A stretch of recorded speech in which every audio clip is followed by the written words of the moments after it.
nalalaman natin ang mga katotohanan. And I don't mean to overstep, Mr. Chair. Please stop me at any time.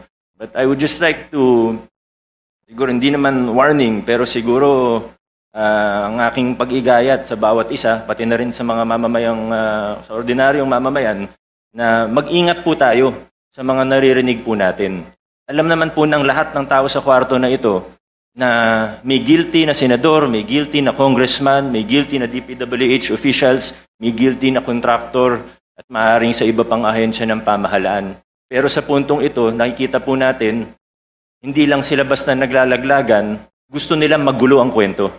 Gusto nila lituhin tayo. Gusto nila na hindi na natin malalaman kung ano totoo para eventually mawawala na lang na parang bula. Magkakalituhan na tayo, hindi na natin malalaman kung anong totoo sa hindi. Magbabanggit na lang ng kung ano, na wala naman silang pruweba o ebidensya. Sa mga pangalan na nabanggit niya po kahapon, naniniwala ako may iba doon, totoo. Pero hindi tayo present. They have to present evidence, of course. And I think we really have to be careful because in our experience with them, in my experience with them, Mr. Chair, these are people who are really capable of lying without batting an eyelash. So we have to be very careful in how we proceed. Thank you, Mr. Chair. Mr. Chair.